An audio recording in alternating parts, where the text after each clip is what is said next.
Muito bem, pessoal. Vamos conversar hoje sobre uma provocação, no sentido positivo da palavra, que a Thais Becker é uma psicóloga, né, que agora se nomeia como ex-psicanalista e que foi no Wesley Podcast para poder dar o seu depoimento assim sobre a transição do que levou ela a sair da psicanálise para a psicologia baseada em evidências. E nós estamos falando de uma pessoa que fez graduação em psicanálise, mestrado com a temática e doutorado com a temática da psicanálise, mais especificamente pulsão de morte, sublimação, né? Ou seja, ela disse que de 2007 a 2023, é bem recente, ela se nomeava, assim, se identificava minimamente com a psicanálise. E esse episódio do podcast é bem recente, foi semana passada ou retrasada. Vamos fazer o seguinte movimento aqui, né? Vamos destacar as frases que ela disse, aprendendo assim o contexto, o sentido lógico do que ela quis dizer, para fazer contraposições de forma respeitosa, claro. Ela, inclusive, foi bem respeitosa e muitas vezes bem baseada nos conceitos, né? Mas eu escolhi não reagir assim diretamente ao vídeo porque ele é longo. Não ficaria legal. Mas assim, vamos lá, né? O vídeo tá aqui. Se vocês quiserem ver na íntegra antes ou depois, vão lá. Mas vamos fazer as contraposições aqui, a começar pelo momento em que ela diz que a maternidade uh, fez com que ela iniciasse esse movimento de questionamento sobre os conceitos da psicanálise, porque ela via que os conceitos eram abstratos e essa abstração incomodou, né? A primeira coisa que dá para a gente contrapor esse argumento de abstração dos conceitos da psicanálise é que, de fato, é um desafio que a gente tem, todo mundo passa por esse atravessamento de colocar os conceitos que a gente aprende na prática, não só a psicanálise, mas qualquer conhecimento, né? Qualquer área de conhecimento. Só que na psicanálise a gente vê que esses conceitos, eles não são propostos para nós analistas como manuais. E aí eu acho que está a grande problemática que ela identificou, assim, né? A inexistência de manuais na psicanálise fez com que ela primeiro interpretasse que esses conceitos eram abstratos, ou seja, difíceis de aplicarem, e segundo que essa abstração era um problema, né? Ela diz então que saiu da linha da psicanálise que ela estava estudando porque ela não estava vendo a aplicabilidade. Ou seja, ela não estava vendo a aplicabilidade nas questões sobre a maternidade. E isso é uma grande questão, porque, de fato, a maternidade é um tema pouco explorado no sentido do ponto de vista da mãe. A gente vê aí, talvez, a Vera Iaconelli propondo uma reflexão que mescle, né, do sentido do ponto de vista do filho para com a mãe, da mãe para com o filho. Essa mescla, assim, talvez tenha sido o que a Thais Becker sentiu falta. E ao mesmo tempo em que ela aponta a inexistência de articulações teóricas para a maternidade, para esse ponto de vista, ela, por outro lado, também poderia ver assim um terreno de exploração que ela poderia despontar como outra figura de grande expoência como é a Vera Iaconelli, mas que ela escolheu não fazer isso. Agora, essa abstração, vocês acham que os conceitos realmente são abstratos? Dá para a gente pensar da seguinte maneira, né? Quando a gente está na clínica, nós somos permeados pelos conceitos que a gente estuda, contanto que a gente se dedique a isso, né? Análise, supervisão, estudo da teoria. Não dá para a gente dissociar aquilo que a gente assimila direto ou indiretamente, enquanto manual ou não, daquele resquício que fique que chega até a prática clínica de alguma forma, né? Então, não dá para a gente dizer que essas coisas estão dissociadas. Quando você estuda e quando você vai para a clínica praticar, os conceitos estão lá, sendo aplicados na prática. Você está aplicando eles a partir da tua clínica, né? Depois, ela diz aos 12 minutos mais ou menos que a psicanálise não é um manual, porque ela possibilita interpretações. E ela fala isso num sentido pejorativo. Logo em seguida, ela fala que o debate na psicanálise é um debate de retórica. E ficou difícil para eu aprender assim se o fato de ser uma retórica é algo automaticamente ruim, né? Pareceu que isso descredibiliza o fato de que o debate dentro do círculo psicanalítico ele se dá por meio de retórica, porque parece que o fato de existirem muitas interpretações faz com que qualquer interpretação seja possível, o que não é verdade, né, gente? Dentro do meio psicanalítico existe um consenso. Por mais que haja muitas interpretações, essas interpretações vão ser contrapostas, vão ser debatidas, discutidas com o amparo do real da clínica, para que a gente chegue num consenso. Não à toa existe um corpo teórico, e ela mesma admite isso, de que a psicanálise vai seguir um certo parâmetro dentro das intervenções ou a partir de um determinado caso, né? Eu digo isso porque em um dos momentos o host do podcast pergunta: se você colocar um caso clínico de tal história e colocar 10 psicanalistas, vão haver 10 interpretações? E ela responde defendendo que não, porque existe um corpo teórico que é robusto e que parte de um consenso. Então, o fato de existir uma retórica não automaticamente descredibiliza a psicanálise, né? Mas dá para a gente pensar a retórica de outra ordem. Assim, a retórica ela é uma forma de argumentação, ela está dentro da teoria de argumentação, né? Que vai propor, a partir de uma hermenêutica, a partir de uma persuasão, essa contraposição de ideias a partir de metáforas, analogias, tudo mais. A gente sabe que a ciência é um pouco às avessas com isso, né? Não há muito espaço para a gente argumentar teoricamente nesse sentido, utilizando-se de outros artifícios da linguagem para poder convencer o leitor. Parece algo muito preto no branco, né? O que causa uma falsa sensação de que isso permite com que a gente fique mais próximo à verdade, o que é uma falsa sensação, não é uma, uma verdade automática, né? Agora, a argumentação em si ela é ruim. Vamos lembrar que no direito a argumentação é usada e nem por isso a gente olha para o direito como se fosse algo pouco aplicável à prática, né? A interpretação ela está lá nas leis, e há muitas interpretações. A gente tem aí um STF com vários representantes para poder chegar a um consenso. Na psicanálise não é muito diferente, né? Não sei se eu estou cometendo alguma heresia fazendo essa comparação, mas é o artifício de argumentação que eu estou utilizando aqui para poder convencer a partir dessa retórica, né?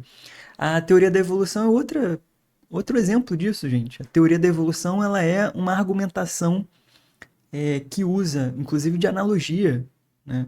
O Darwin usava de analogia para poder convencer o leitor. Por isso se chama até teoria. A psicanálise não é diferente, é uma teoria, né? O fato de ser uma hermenêutica, de ser uma argumentação, ela não descredibiliza. E também o fato dessa suposta ausência de hermenêutica, de argumentação no método científico dominante hoje, essa suposta ausência, ela não é real. Eu acho ela completamente falsa porque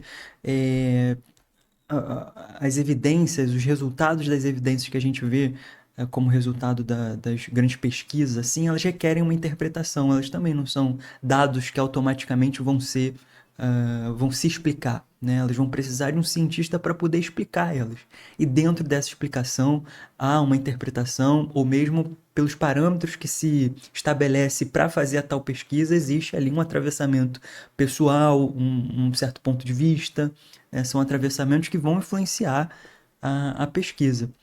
Então, são dois problemas assim que eu vi no argumento dela, a não ser que ela esteja se referindo a uma forma de argumentação que de fato, questionável, que são os tais sofismas, né? No sofismo, e isso ficou nomeado dessa forma porque os sofistas utilizavam-se desses argumentos para convencerem as pessoas, porque eles usavam uma estrutura lógica que fazia sentido, mas cujas consequências, os finalmente, eram falsos. Então é como se usasse uma correlação de coisas que faz sentido para se atingir um objetivo que não faz muito sentido. Deixa eu pensar no exemplo, mas assim, acho que os ditames, né, essas frases reducionistas que a gente escuta por aí, tipo Brasil, ame ou deixo. Isso é um sofisma porque não é isso. Não é possível que para ficar no Brasil eu só possa ficar se eu amá-lo. Não, eu posso odiá-lo. Ou então, se é capaz de fazer filho, é capaz de trabalhar. Olha só as correlações. Isso é um sofismo que vai chegar numa conclusão que não diz respeito às duas premissas básicas, né? E parece ser muito, muito sentido, só que na verdade não é.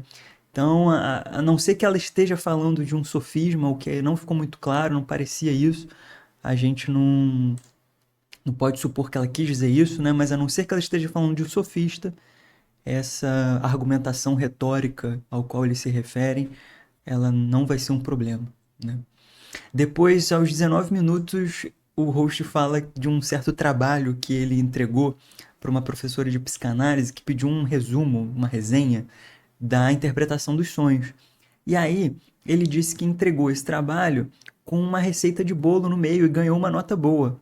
Ou seja, ele brinca, né? Ou ela gostou da receita ou ela não leu o trabalho. E ele diz isso como se fosse um demérito da professora não ter lido o trabalho, sem se questionar que foi um demérito dele enquanto um aluno entregar ou fazer um trabalho, se dedicar a um trabalho da forma como ela pediu.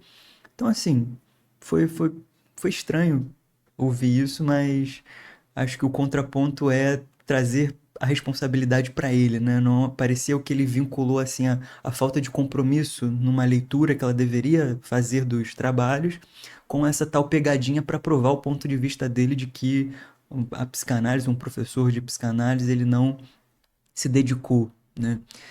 Depois, aos 24 minutos, eles dizem que se o Freud estivesse vivo hoje, ele não seria freudiano. É complicado a gente ficar tentando supor, depois de 100 anos, assim, que se o Freud permaneceria com as suas premissas iniciais. Dentro dos anos de vida do Freud, já foi possível dizer que muitas premissas ele abandonou. Mas não dá pra gente supor que ele não seria freudiano. Acho que ele seria freudiano à sua maneira, né? Não igual. E que bom, né? Por um lado, triste porque ele não pôde ter tempo de finalizar a sua teoria, por outro, é isso. Ele teve o seu tempo de vida, conseguiu construir o que construiu e tá tudo bem. A gente continua esse legado aí utilizando justamente os novos acontecimentos. E chegamos numa psicanálise hoje que não é menos legítima do que se Freud estivesse vivo com uma psicanálise, com uma proposta diferente. Também pareceu ser uma interpretação de suposição que não faz o menor sentido, né? Depois, aos 28 minutos, ela diz que as graduações em psicanálise, as graduações em psicologia, elas são muito enfáticas com as teorias da psicanálise. E, de fato, a gente não quer exatamente que as psicanálises dominem as graduações de psicologia, não. Vamos propor aí todas as teorias e colocar professores que saibam dizer sobre cada uma delas, né? Eu já vi disciplinas em que colocaram um professor que não era de psicanálise para explicar a psicanálise e vice-versa, né? Um de psicanálise para explicar outra abordagem teórica. Isso é grave, isso é uma deficiência do sistema educacional que a gente tem que combater. Agora, uma crítica que a gente não pode deixar de fazer é que não existe ou não deveria existir um embate entre teorias para terem sua hegemonia dentro do discurso acadêmico, né, dentro das universidades. Então, vamos dar um passo para trás para saber. Critico a existência de psicanálise, mas eu quero, na verdade, que haja outra ciência hegemônica? Não.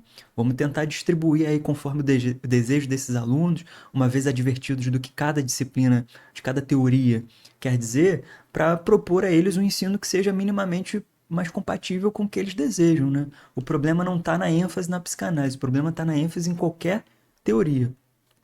Depois, aos 30 minutos, eles começam a discutir sobre os prêmios Nobel que o Freud foi indicado. Sem muitos comentários sobre isso, porque, de fato, foi indicado várias vezes, o Freud foi indicado várias vezes ao Prêmio Nobel de Medicina, de Literatura, ganhou o Prêmio Goethe, pareceu assim como uma forma de compensação, mas eu acho que vale a pena destacar o seguinte, o Prêmio Nobel, ele é uma indicação de pares, né? Então, vários cientistas indicaram o Freud para o Prêmio Nobel de Medicina. E o corpo que escolhia essa votação, essa eleição, é que tinha um pezinho atrás com Freud, né? Muitos falam que o próprio Einstein fez um comentário ruim sobre Freud, né? Quando na verdade você vai lá pegar o comentário que ele fez na votação para o prêmio Nobel, não lembro se de medicina ou literatura, O comentário que o Einstein fez foi no sentido de não ter tido contato suficiente com a teoria psicanalítica para poder dizer que Freud deveria ou não ganhar. Olha só, é uma abstinência. E o pessoal fala como se fosse um voto contra, né? É um mecanismo assim retórico que tenta depreciar a psicanálise a partir de uma figura, de uma liderança intelectual que não faz o menor sentido. Depois, aos 32 minutos, eles começam a falar sobre um livro chamado Imposturas Intelectuais. E aí eu me prestei a ler esse livro. O autor se chama Sokal, são dois autores, né? Mas ele basicamente critica a aplicação dos termos, dos nomes, né, das nomenclaturas de outras ciências naturais em disciplinas sociais. Né, nisso que eles estão enquadrando ali em outra disciplina social, dentre as quais a psicanálise. E aí, logo no primeiro capítulo, eles elegem comentários sobre Lacan. Então, resumindo, eles criticam o fato de Lacan ter se utilizado de terminologias da matemática, de lógicas da matemática, da topologia, de outras ciências naturais nas ciências humanas. Né? Fazem a mesma crítica a Durkheim, Comte, Engels, até Stephen Hawking cai na conta assim como alguém que é criticável enquanto uma liderança, enquanto uma figura representativa intelectual. Né? Mas eles criticam então essa nomenclatura, só que eu fui ler o livro, como eu disse. E assim, eles destacam parágrafos, às vezes parágrafos enormes, páginas de seminários do Lacan, e ao invés de explicarem onde é que está o ponto de divergência, eles simplesmente dizem que tá certo, tá errado, ou tá exagerado, não tá. E em muitos momentos eles admitem que faz sentido o que o Lacan tá dizendo, né? Em outros momentos eles dizem que a proposta do livro não é dizer o que está errado, mas é criticar a nomenclatura, dizer que há uma disparidade com os conceitos da matemática. Ou seja, o livro perde uma grande oportunidade, inclusive que seria muito benéfica para nós, psicanalistas, de saber quais as divergências entre a teoria com alguém que se dedicou a vida inteira estudando as teorias da matemática, né, os conceitos, as aplicações, a topologia, com o uso que o Lacan fez. Mas vamos lá, entrando na lógica deles de que o Lacan fez um uso inadequado dessas nomenclaturas, a gente precisa ter uma disposição intelectual de saber que o Lacan utilizou essas nomenclaturas para subverter elas, assim como ele fez com o código cartesiano. Ele pega Descartes e subverte para falar, não, isso que ele está falando aqui, a psicanálise vai tratar como se fosse o contrário. Significante e significado da mesma coisa. Então, não vá nos seminários de Lacan buscando entender, compreender os autores que ele cita. Vá disposto a estudar psicanálise lacaniana. São duas coisas diferentes.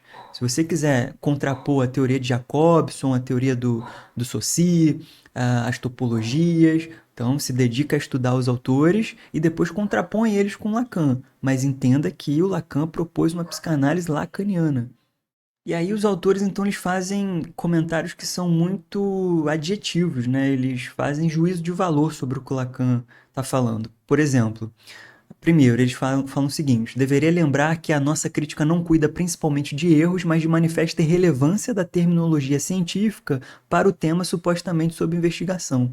Não é exatamente sobre o erro, é sobre a relevância dessa aplicação do uso das terminologias, né? O que é uma crítica boba, digamos assim. Eu posso utilizar uma terminologia de um conceito de uma pessoa, de um autor, e dizer, olha, vamos pegar essa palavra aqui, esse significante, e dizer que a partir de agora, dentro daquilo que eu proponho, vai significar algo um pouco diferente. Qual o problema, gente? Isso não é um demérito para quem propõe uma subversão do conceito. Depois eles dizem o seguinte: Lacan exibe para os não experts seus conhecimentos de lógica matemática, porém sua explanação não é original nem pedagógica do ponto de vista matemático, e a ligação com a psicanálise não é sustentada por nenhum raciocínio. Ou seja, eles estão fazendo uma análise sobre o estilo, né, sobre a didática de Lacan, não exatamente sobre o conteúdo do que ele quer propor. Então, esse livro, Imposturas Intelectuais, do Sokal, ele não vai servir, infelizmente, como parâmetro para a gente comparar os possíveis erros ou as divergências que existem entre as teorias que o Lacan usa e a subversão que ele faz. Eu lembro muito da Nadia comentando que ela, que tem um percurso na linguística da literatura, né, já que se iniciou com Saussure, com Jacobson, ela estudou antes de Lacan esses autores, e ela comenta que quando chegou em Lacan, viu que aqueles conhecimentos que ela tinha previamente acabavam não sendo muito suficientes, porque o Lacan propunha outra coisa a partir dos conceitos, né? A partir dos conceitos. Não significa que ele está utilizando os conceitos desses autores. Entende a diferença? Depois, aos 33 minutos, ela fala que estava incomodada com o fato de deixar só o paciente falar. E aí eu acho que a gente esbarra numa questão que é comum a muitos psicanalistas que, primeiro, acham que a psicanálise é só deixar o paciente falar, no sentido de o analista não falar, e no sentido de só falar ser algo pouco, né? São dois problemas aí embutidos numa mesma terminologia, né? Deixar só o paciente falar. Eu acho que a gente precisa apostar de que é possível uma cura pela fala. Começa por aí. É possível. É possível uma cura pela fala, e isso significa que eu não vou precisar usar de ferramentas que vão estar baseadas em testes, em qualquer tipo, em qualquer metodologia que seja diretiva. É possível uma cura pela fala, uma melhoria pela fala, uma relação mais saudável a partir de uma modificação do discurso que vá incidir sobre o sujeito de forma simbólica, né? E depois, só o paciente falar, no sentido do analista não falar, isso é outro absurdo. Da onde isso está ultrapassado? Da onde estão tirando que o analista não fala, gente? A palavra do analista ela é muito pontual. Ela precisa ser certeira, porque se a gente supõe, se a gente aposta que a análise é uma intervenção numa neurose de transferência, isso significa que há transferência, e transferência significa um relacionamento que supõe saber, né? Um relacionamento de troca de afetos, no qual o paciente coloca a gente num lugar que supõe saber sobre ele. Então não dá pra gente ficar falando qualquer besteirinha, não dá pra gente ficar batendo papo nas análises. A gente vai de forma pontual a partir dos atos possíveis da psicanálise, né? Interpretação, pontuação, o corte, todas essas. Como é que não tem ferramenta? Olha aí, todas essas ferramentas que o analista pode usar e vai escolher utilizá-las conforme a sua bagagem teórica. Né? De novo, análise pessoal, supervisão e estudo da teoria. Né? E aí, em seguida, aos 40 minutos, ela fala que não encontrou um aspecto diretivo na psicanálise. Olha aí. Talvez o que esteja no discurso latente da escolha dela de sair pela psicanálise, sair da psicanálise, é uma necessidade de intervir de forma diretiva naquilo que o paciente está trazendo para ela. Ela até cita o furor Sanandes, né? Então, a proposta que Freud alertava a gente de que a gente não devia ir com muita sede à cura, porque isso poderia atrapalhar a análise, ela está advertida disso, mas isso não foi suficiente para que ela não queira, né, para que ela privilegiasse a palavra em detrimento desses outros aspectos diretivos. Só que isso é um risco, gente. Você vai dirigir um tratamento como? Né? Não significa que o analista não dirige um tratamento, ele dirige o tratamento, não dirige o paciente. São duas coisas diferentes. Esse aspecto diretivo que ela parece estar sentindo falta é dirigir o paciente para algo prático. Né? A todo momento ela diz que sente ausência de uma articulação dos conceitos com a prática. E aí parece que ela se coloca assim num lugar muito mais de coach, talvez não de coach, vai, mas assim, num lugar mais diretivo de dizer que o paciente tem que fazer algo, que essa determinada ferramenta aqui, ela, a partir de sua direção, vai produzir uma suspensão de sintomas, uma melhoria consigo, uma melhoria da autopercepção, enfim, uma melhoria de sua inibição intelectual, social, por aí vai. Então parece que ela sente falta de algo diretivo, né? Eu, de fato, acho isso muito grave porque parece que esse tipo de direção está muito vinculada à consciência, né? Então, a gente faz com que o paciente, nesse caso dela, né, faria com que o paciente tivesse um controle consciente sobre aquilo que ele deseja, sobre aquilo que ele quer. E esquece que o inconsciente vai continuar incidindo sobre essa pessoa, se sobrepondo ao consciente em alguns momentos e deixando escapar alguma coisa. Essa alguma coisa é justamente algo que incomoda. Pode vir em forma de sintoma, né? E isso vai fazer com que o paciente se mantenha no próprio engodo. Ou seja, o controle consciente, para quem aposta numa existência da psicanálise a partir dessas evidências que são muito claras, até algumas teorias cognitivos comportamentais vão admitir a existência de uma consciência, inconsciência, né? Esse escape, ele vai incidir sobre o sujeito e o controle consciente não vai adiantar de absolutamente nada. Vai ser uma roda no qual ele vai voltar para o momento inicial, não igual, a partir de um outro sintoma, controla de um lado e descontrola de outro. Então, parece que esse aspecto diretivo que ela sentiu falta diz respeito a um controle que, no fim das contas, vai assujeitar, né? Vai anular o sujeito enquanto aquele que precisa saber com as próprias palavras e, a partir dessas palavras, modificar algum tipo de algo que o faz sofrer ou algo que ele precisa melhorar, né? Depois, aos 42 minutos, eles conversam muito sobre a inveja do pênis. E aí entra numa antiga crítica à psicanálise que tem relevância. Vamos tentar conversar um pouco sobre isso aqui, né? Para dizer o seguinte: eles lá criticam o fato de que o Freud dizia sobre uma certa inveja do pênis da menina com o menino, né? E de fato a tradução ela fala, ela está pênis porque a escrita original é pênis também. Freud estava dizendo anatomicamente.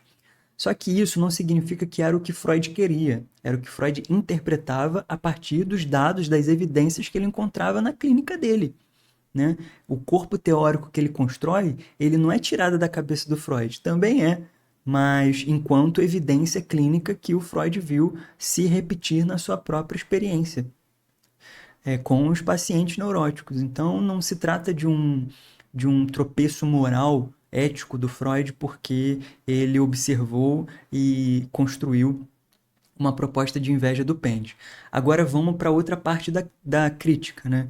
Eles dizem que o fato de Lacan ter colocado a inveja do pênis, ter elevado a inveja do pênis a uma interpretação simbólica, ela não é suficiente, parece ser só uma correção. E aí eles colocam um demérito nisso, o que eu também não vejo como demérito. Parece que nada adiantaria para aqueles que querem criticar a psicanálise, né?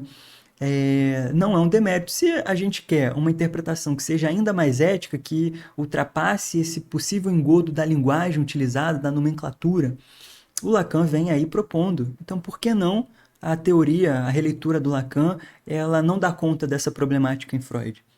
Isso se for uma problemática, e aí eu vou sustentar que não. Olha só, já em 1917, né, nas conferências introdutórias à psicanálise, o Freud estava lá propondo, no capítulo que ele fala sobre a simbologia dos sonhos, que o pênis era uma representação simbólica de poder. Isso está lá, tá? Posso até ler aqui, deixa eu ver se eu coloquei. Ó, na antiguidade, as imagens do membro masculino eram consideradas a mais poderosa defesa contra influências ruins. E liga-se a isso o fato de todos os amuletos de nosso tempo serem facilmente reconhecíveis com símbolos genitais ou sexuais. Inclusive, nesse parágrafo, ele cita um símbolo de defesa que não é o pênis, é a ferradura em forma de um útero de uma mulher. Olha aí. Então, o Freud já estava com algumas pistas de que a representação do pênis era uma representação de poder. E não porque o Freud queria, né? E sim porque o Freud via, observava isso na realidade da sua clínica. Eram evidências, né? A gente vive até hoje numa sociedade patriarcal que existe uma associação pênis-poder, inclusive na anatomia, né? Não é porque o Freud descreveu essa dinâmica que significa que ele quer que seja assim, gente. Hoje existem, inclusive, psicanalistas que vão colocar do ponto de vista do útero, né? Ou seja, o útero, que na verdade todo homem ele tem inveja da possibilidade de uma mulher ter um filho, o que faz com total sentido. Total sentido. Mas o que Lacan propõe é que a categoria homem e mulher são categorias que não representam em si uma significação, né? E aí o Dunker, no vídeo dele, inclusive, faz uma sustentação que eu achei muito boa, que é o fato de Lacan dizer que a categoria homem e mulher são shifters, né? E aí é o Lacan herdando a teoria do Jacobson, do Benevides, de falar que existem alguns advérbios, pronomes, que eles não se explicam, eles são signos que não têm conteúdo referencial automático, né? Então, o shifter é uma categoria verbal que vai mostrar, por exemplo, que o eu, a primeira pessoa e a segunda pessoa, o eu e o tu, eles vão depender para serem explicados do contexto de quem fala, né? Do contexto de quem fala. Então, a categoria em homem e a mulher seguem a mesma lógica. Para vocês saberem melhor qual é a proposta, vai lá ver com o Dunker que ele sustenta muito melhor do que eu, né? Mas assim, eu fiz então uma defesa conceitual, né? Vamos para a defesa nominal do termo falo, né? Eles criticam muito por que se usa falo até hoje. Só que, beleza, a gente vai ver uma história aí que vincula falo e pênis. Só que o que impede a gente de desvincular isso? Né? Utilizando a mesma palavra falo, subvertendo ela para dizer que não é o pênis. Né? É a mesma capacidade que a gente tem que ter, por exemplo, de quando escutar meu computador está com vírus, não achar que existe um nucleolo de ácido de uma molécula que está dentro do meu computador, né? A gente vai utilizar de metonímia, por exemplo, a gente quando li Lacan, você não foi lá, né, ler o corpo do Lacan, você leu a obra do Lacan. Então requer uma capacidade metonímica, uma capacidade aí de abstração que vai permitir que a gente desvincule a palavra falo da imagem do pênis, para dizer, para propor que se trata de poder, né? E agora, uma outra crítica, né? Se a gente permanecer numa orientação fálica vinculada ao pênis, isso significa que a gente tem que destituir o pênis para colocar o útero? Também não. A psicanálise ela vai fazer uma aposta de que uma sociedade regida por um movimento fálico, né, pela falicização, ela vai dar conta durante algum tempo, mas ela não vai se sustentar. Né? Então não é trocar um pelo outro, é questionar o valor fálico desses objetos na sociedade. Senão, a gente pode tirar o pênis e colocar o carro, né, e dizer que está tudo bem uma pessoa se valer de sua falicitude a partir de um objeto. Lacan já falava sobre tal objetuar, né? E aí dá para a gente vincular. Isso é uma discussão do capitalismo porque a ciência vai produzir esses tais objetos que são fálicos e que vão ocupar a falta, que vão dar a sensação de um certo poder. Olha, tenho aqui tudo que me cabe, tudo que me é suficiente. Ao mesmo tempo que isso acontece, é muito breve e logo o discurso da ciência, do capitalismo, ele vai propor um outro objeto para dizer não, agora é esse aqui que vai. Então não dá para a gente trocar falo por um X e achar que a sociedade pode ser regida nessa lógica. A psicanálise vai criticar isso, né? Depois, aos 49 minutos, ela fala, eles conversam sobre estudos atuais em psicanálise. E aí partem para uma crítica de que não há estudos, não há uma grande revolução recente dentro da teoria psicanalítica, o que é completamente compreensível, porque por mais que não haja uma proposta teórica nova que seja revolucionária, não existe um novo Lacan, um novo Freud, uma nova Melanie Klein, como também não existem todos os dias aí pessoas inventando coisas novas, né? Em todas as áreas da ciência. Mas todo artigo, a todo livro, a toda articulação teórico-clínica que é feito e publicado, ela é um estudo atual da psicanálise, né?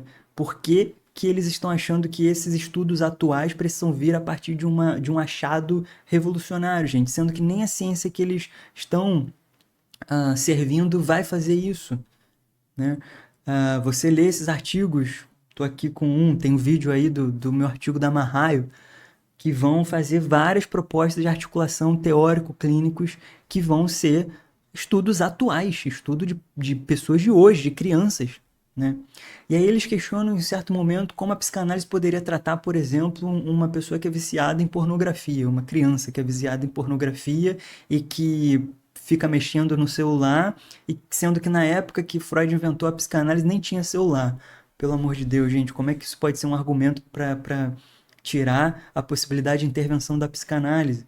A gente vai escutar um sujeito, e foi o pior dos exemplos que ele poderia dar, porque é um exemplo que fala sobre a sexualidade, e a psicanálise se debruça sobre a sexualidade do sujeito, né? Inclusive enquanto uma expressão de masturbação, uma expressão que seja diretamente vinculada ao sexo. Quando, na verdade, quando o sujeito chega pra gente, dificilmente aquela expressão ali, ela vai ser, de fato, o problema, a questão do sujeito. Aquilo ali é uma consequência. E a psicanálise vai remontar esse caminho até chegar a essa consequência, né?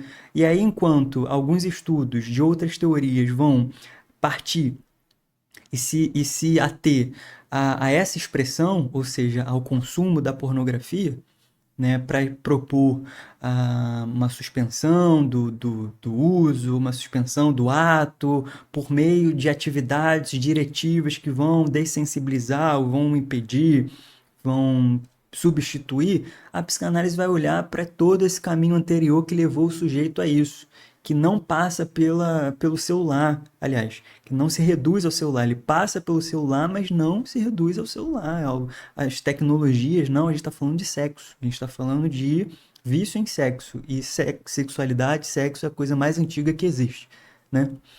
Aí, depois de uma hora e dois, mais ou menos, ela fala que a psicanálise é a ruminação. De novo, isso pareceu incomodar ela porque ela não estava conseguindo pegar essa ruminação que ela fazia em análise e fazer alguma coisa com isso que se refletisse numa mudança prática da sua própria vida. E de novo, parece ser um ato falho aí do que ela deseja, enquanto alguém dizendo para ela o que é possível fazer para determinado sofrimento. E aí, quando ela partiu para a psicologia baseada em evidência, ela viu que isso funcionou, né? Que ela conseguiu mudar. Ela, infelizmente, não explicou exatamente como, aí vai me faltar um pouco de conhecimento sobre a PBE, mas eu não duvido que ela tenha conseguido mudar, gente. Não duvido, ela mudou. Muitas pessoas conseguem mudar suas atitudes, né? E, de novo, eu faço uma vinculação à palavra atitude com a consciência. É possível você controlar a sua consciência para impedir de fazer isso ou aquilo, ou para fazer algo que você queira, né? É possível você se doutrinar, você se educar, você se forçar a fazer algo que você julga como necessário, mas o inconsciente está lá, né? Independente de quem acredita nele ou não, a gente vê que escapa alguma coisa. E é isso que escapa que a gente nomeia como inconsciente e que faz com que a gente não ah, acredite que o controle da consciência seja suficiente. Bom, vou parar aqui uma hora, porque o vídeo está longo, 40 minutos já.